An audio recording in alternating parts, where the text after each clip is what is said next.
Greg, can you say something? Yeah. Can Oh, you there hear we me? go. Yeah, Okay. I seen your mouth moving and I didn't hear anything. Yeah, sorry everybody. We're not able to there's a problem with the Zoom connection in the conference in the library. So we all have to log on with our individual computers. Yeah. Rushing didn't notify us of it. So, Can you hear me? yep. Yep. Okay. So one,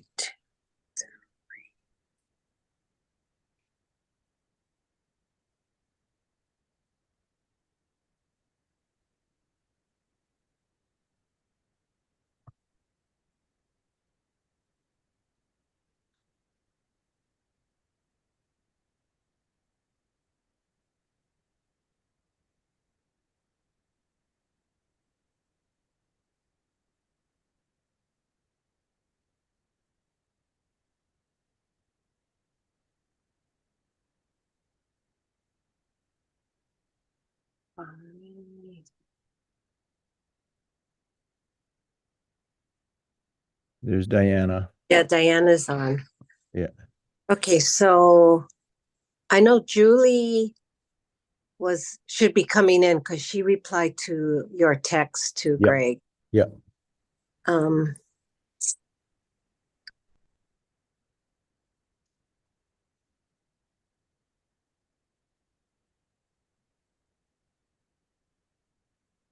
hmm. She's coming in now. Okay, What you great. said. Yeah. Okay, good. So we are all here. I will call the meeting to order. Is now 5:02 on February 26th. And for the record, all attending via Zoom, raise your hand if you have someone in the room with you. Seeing none.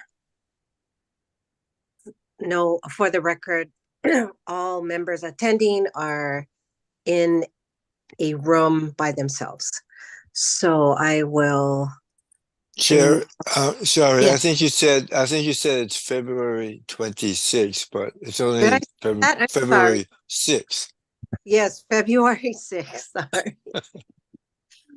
Excuse me. She can't wait. She's going to Japan. 6. Yeah, I know. But that's in March. But, so also for the record, there were no public comments submitted, and no one has requested actual time to present to the board. So I will now move to approval of the minutes of the January 16th, 2024 meeting as circulated. Are there any edits or changes to the minutes? Yeah, I believe Andy submitted a couple of amendments. Hopefully everyone had a chance to see that.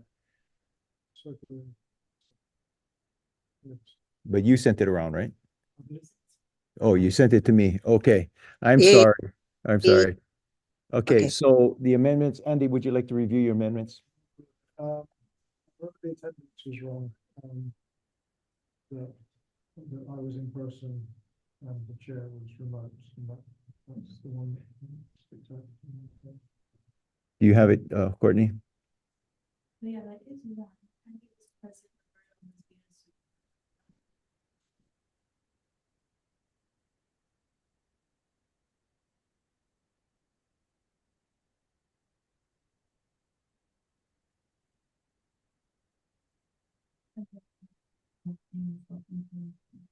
Okay. So did everybody hear that? Corrections to the attendees. Andy was in person and Roberta was via Zoom. And then there was a correction to the spelling of Diana's last name. Thank you. Thank you for the corrections. Any other changes? If not, do I have a motion to approve the minutes as amended? I'll move to approve the minutes as amended by Andy. Thank you. Greg, is there a second? Andy, was that a second? Okay. Andy's second the motion. Very hard to hear, Andy. Okay, Audio off in order to not let the feedback. So I'm having to yell at nice to I'll move closer to Andy. okay. All in favor, say aye or raise your hand. Aye. Aye. Any opposed? Minutes approved unanimously. So I will now move to Kahukumauna report. Yes, Roberta, I'd like to include the Kahukumana update in my executive director's report. So if I could just move right into the executive director's report. Yes, please do so. Okay. Kahukumauna. Oh, by the way, everyone sees Chair John Kumeji from MKSOA is online as an invited guest. He'll be attending whenever he can. So just wanted to acknowledge his presence. Thanks for joining us, John. Kahukumauna, as reported last month, we will be engaging in a review of the cultural resource management actions contained in our CMP with Kahukumauna over the next 12 months. The purpose of the review is to provide our recommendations on how stewardship of our cultural resources can be improved to the MKSOA board, to MKSOA, based on what we have learned over the years, the current state of our resources, and some new developments we are experiencing with visitors hiking and exploring the lands that we manage. So we want to be able to provide MKSOA with some updates on recommendations to the cultural stewardship. In looking at the scope of this review and what it will entail, Nahua and I have decided that probably would be best to engage a consultant to assist us with this work,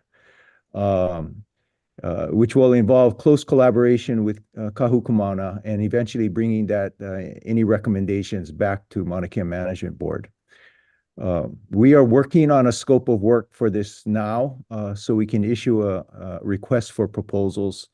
And obviously, we'll keep Maunakea Management Board apprised of our progress.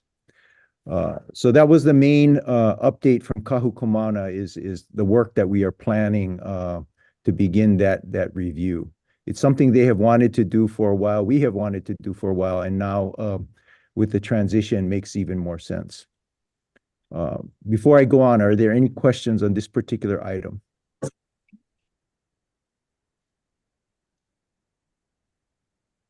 Okay. The next item I have is, as you see, there are no action items on tonight's agenda. However, we have recently updated and are reviewing the 3-year outlook of Mauna Kea Observatory and CMS projects that we conduct each year. As you may recall, each year at the beginning of the year, we ask for an update from the MKOs on all projects that they have in the queue. There are several projects that are being planned for 2024. And the majority of these projects have been rated as minimal impact based on our initial screening. As a reminder, minimal impact projects are typically least compliant actions requiring observatories to keep their facilities in good working order and condition, such as painting and maintaining the physical building appearance. In addition, minimal and routine projects can also include things like augmenting remote environmental monitoring, a like-to-like replacement of equipment, instrument or facility maintenance and repair, or activities required by their sublease. We have not received any actual proposals of these projects yet, so once they come in, we will have a better idea of what their final rating should be. But in any case, all projects will be brought to Mauna Kea Management Board for review and recommendations. And we are expecting that based on our initial screening, most of these will be minimal impact. So we don't have anything for tonight, but there are some things in the queue. We don't know exactly when those projects will be submitted, but I wanted to just give you folks a heads up of what to probably expect for the coming year. Any questions on that item?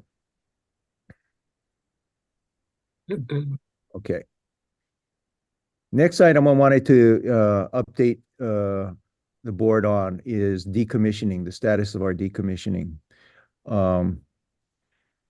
Regarding the Caltech Submillimeter Observatory, or the CSO, as I reported previously, all work has ceased for the winter.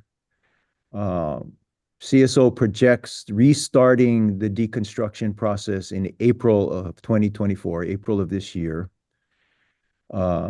Demolition materials and equipment have been removed from the site. Helco will start to remove the transformer sometime this spring. And IFA will be removing the fiber optic cable, again, likely sometime this spring. So actual physical work is on pause for the winter as had been planned. But they do plan on restarting in April, and the timeline still calls for the decommissioning, the physical decommissioning, to be completed this year. In the meantime, CMS has been working with our Office of General Counsel, Jesse Suki, and Caltech's counsel on a termination agreement for their sublease. Included in the agreement, or as part of an addendum to the agreement, in terms of the termination terms, will be a payment that CSO has agreed to make, which is an allocated portion of their share for future summit-wide infrastructure removal. So as you may recall, there has been interests and concerns expressed about what happens in the future if and when should astronomy cease to be operating on Mauna Kea. What happens to all of the infrastructure, the summit-wide infrastructure, the roads, the utilities, the communication network, all of that stuff. So we had undergone back in 2019 a process of estimating those costs and came up with a method for allocating those costs to the different observatories that were, and that's going to be included, that was going to be included in new subleases that we had begun working on. CSO itself has agreed, even though they're not required to pay an allocated share for that future summit-wide infrastructure removal. Those funds will be put into a special account and eventually be transferred to MK-SOA for the purposes of summit-wide infrastructure removal. So we're working on that now, and working on with UH Hilo Finance, Bonnie's team, on setting up that special fund. With Hokukea, regarding Hokukea, I think I announced at our last meeting that the contract was awarded. We now have the confirmation that the agreement with the contractor has been finalized. The contract was awarded to Sakota Contracting, which is a Hilo-based firm. The notice to proceed will be issued with work to begin on or about March 4th, depending on weather. We have scheduled a pre-construction meeting with the contractors and their subcontractors already. That is scheduled for February 14th, where we will be providing safety, health, cultural, resource management, and construction briefings. This is all in preparation for the work to ensure that, and in compliance with the decommissioning plan and the EA, to ensure that the work is done correctly. In addition, our UH Hilo astronomy and physics staff who have been the users, operators, owners, if you will, of this particular telescope, will be holding a private department farewell function before the start of decommissioning to commemorate the good work that Hokukia produced over the years and to say their final goodbyes privately. So that's all part of what's in plan or what's in process. Any questions on my decommissioning update?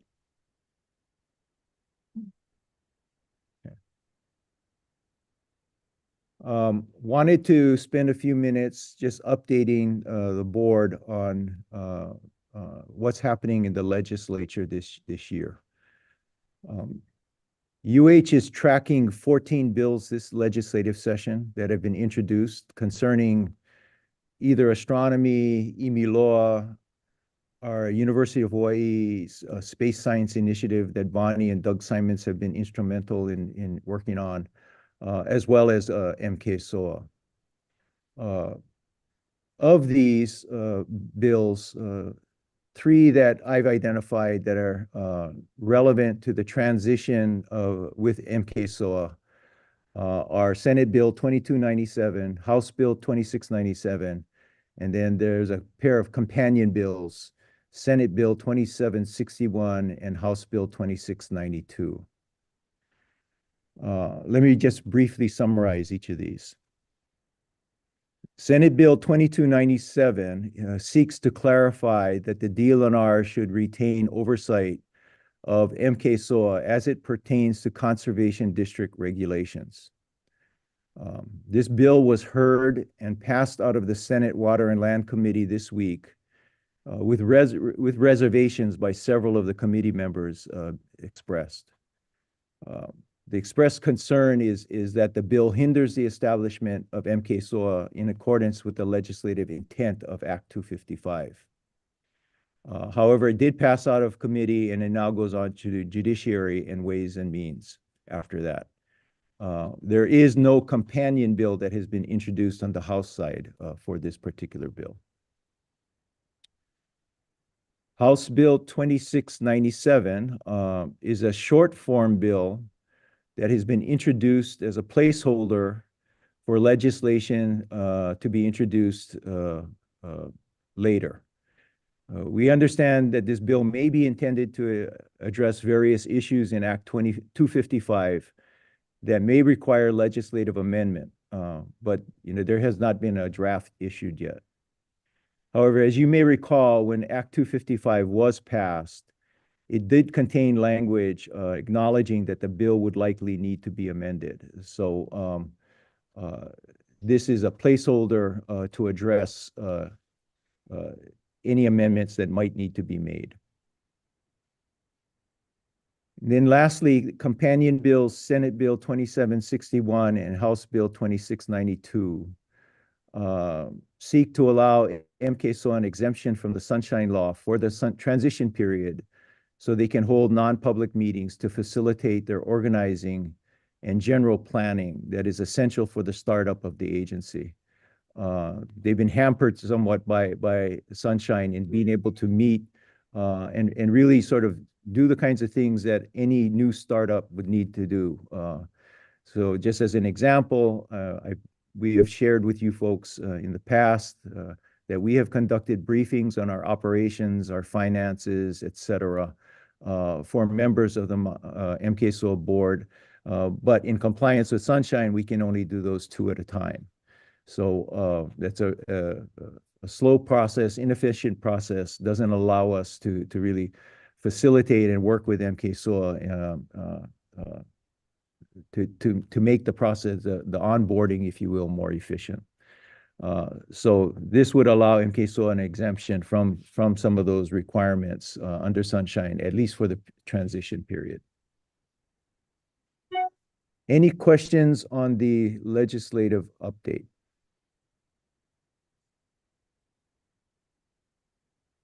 Okay.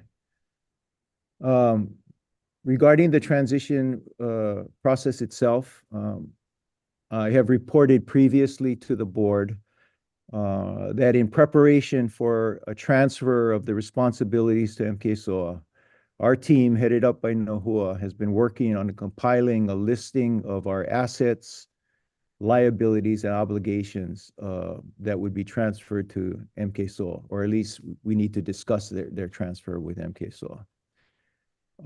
That work started months ago, and it's basically complete now, with some final things still being tweaked. But CMS has begun our own internal review of the data that the team has pulled together.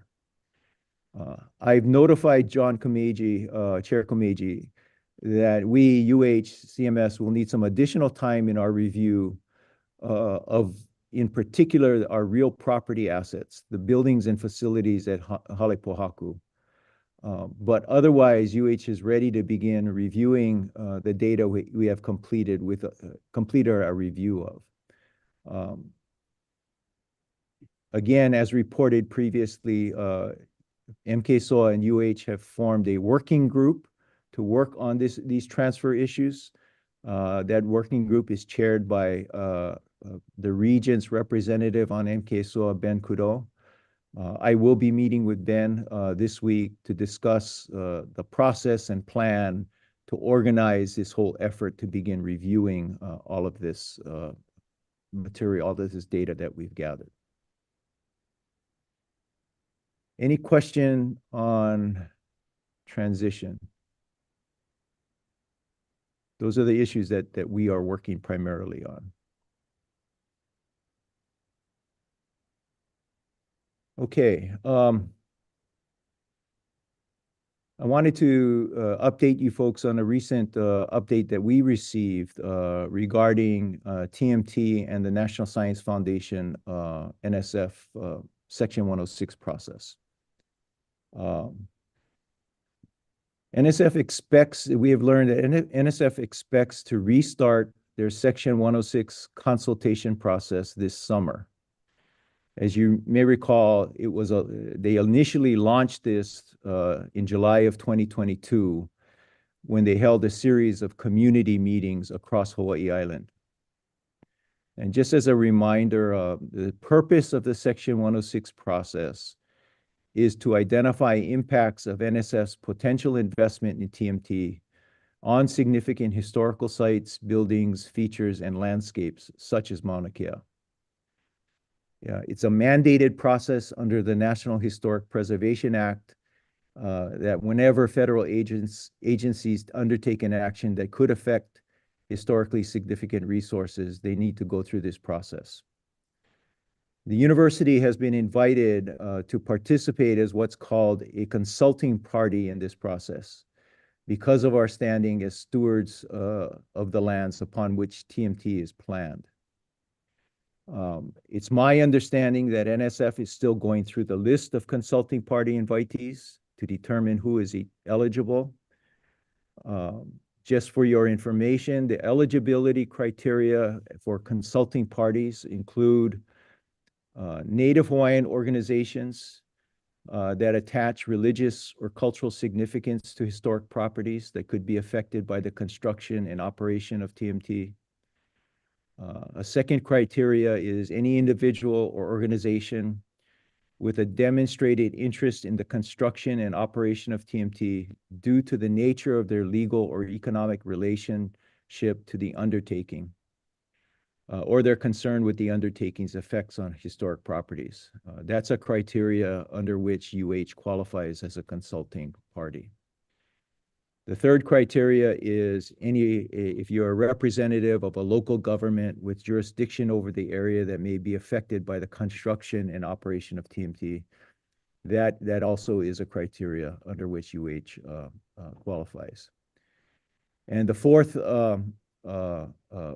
criteria is any applicant for federal funding, such as TMT, related to the proposed construction and operation of TMT, of the undertaking.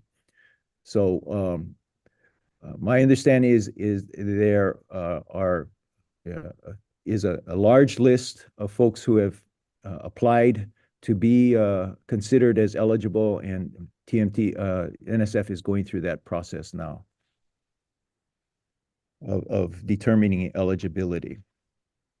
You know, as a consulting party, what we're being asked to do is to provide input along with others who are deemed to have met these criteria, to provide input on ways to avoid, minimize, and or mitigate any adverse effects of the project on historic properties. Typically, the outcome of this process will be a programmatic agreement outlining the various measures NSF and TMT would take to mitigate the project impacts. CMS, myself, has been designated as our UH point of contact on this, and we are looking forward to participating in the process. As an example, a similar process was conducted and held on Maui when the DKIS, the Daniel K. Inouye Solar Telescope, was developed. That programmatic agreement ended up involving a number of different actions that NSF committed to taking, including to funding for educational and outreach programs of various sorts. So these programmatic agreements are quite important. So that concludes my executive director report for this evening. Any questions on TMT or anything else I have covered?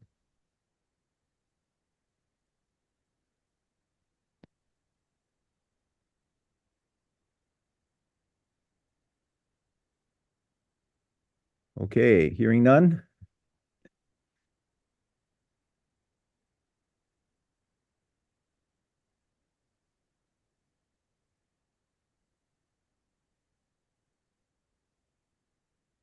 Quiet group tonight.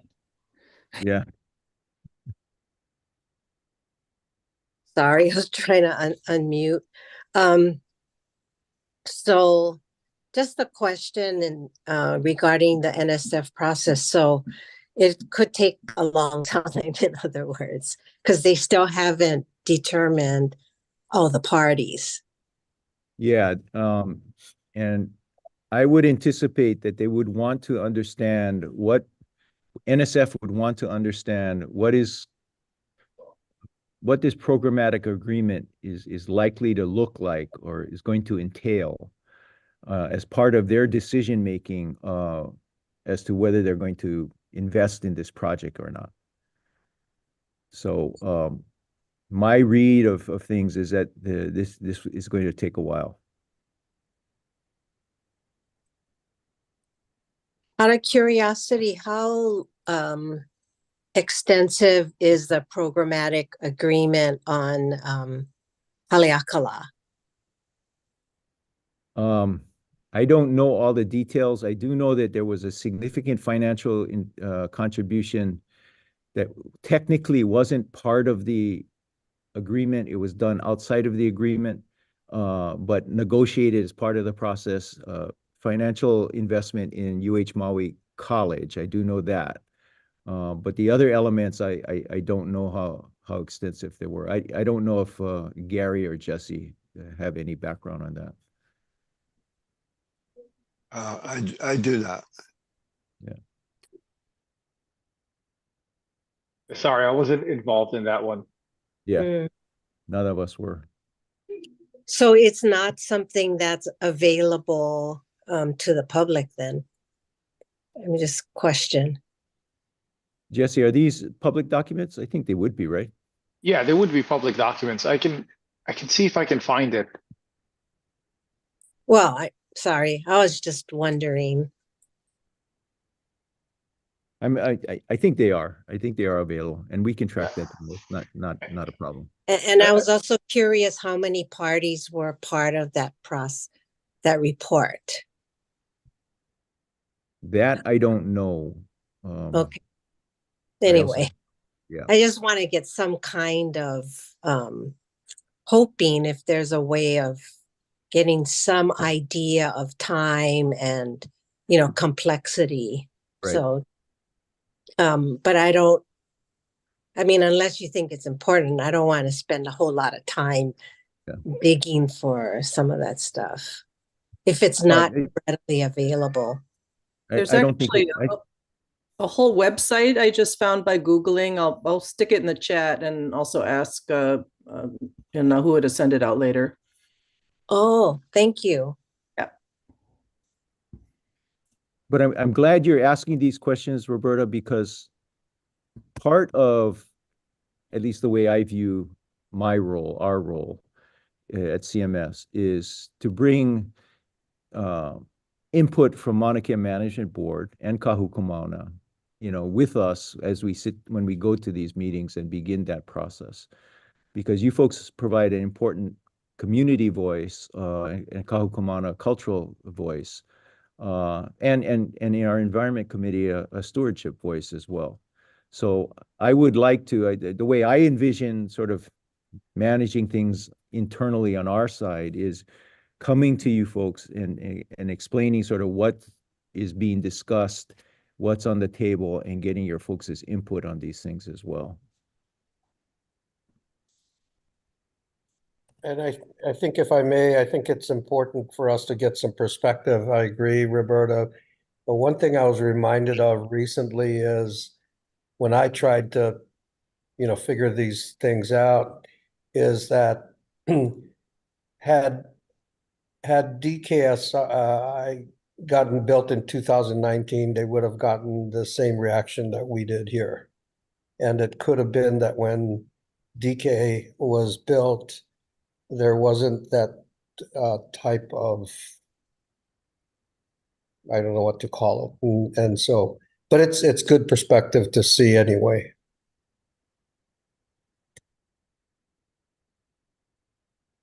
Yeah, because I think they actually, that their process was pretty quick, if I recall. Real quick. Yeah, because they got built. I mean, not decades. I think it's years. Okay. So no, Oh. it's tracking down that information is not a problem. Any other questions?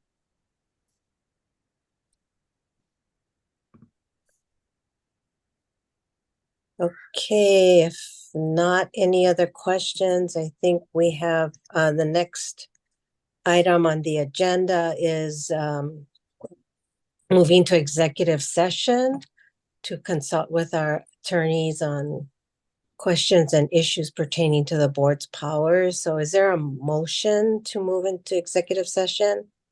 Yeah, Chair, I'd like to make a motion. I'd like to move that the Maunakea Management Board move into executive session to consult with our attorney on questions and issues pertaining to the board's powers, duties, privileges, immunities, and liabilities pursuant to HRS 925A4 regarding various legislative transition and Section 106 matters discussed tonight. Is there a second? Second. Thank you, Julie. So we have a motion by Greg, second by Julie to move to executive session. All in favor, say aye or raise your hand. Aye. Okay, unanimous. So we will move into executive session and then return to the main meeting after executive session is over. See you in executive session. Thank you.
Okay, I think we are all here. I will call the regular meeting back to order. It is now 6:24. And Greg, if you could summarize our executive session. Sure. So during executive session, we consulted with our attorneys to seek clarification and further understanding and background on the implications of some of the legislative matters discussed in our general meeting, along with other issues dealing with transition of our responsibilities to the Mauna Kea Authority, Stewardship and Oversight Authority. During the discussions, there were no decisions made, no recommendations made or acted upon. So it was for informational purposes, essentially.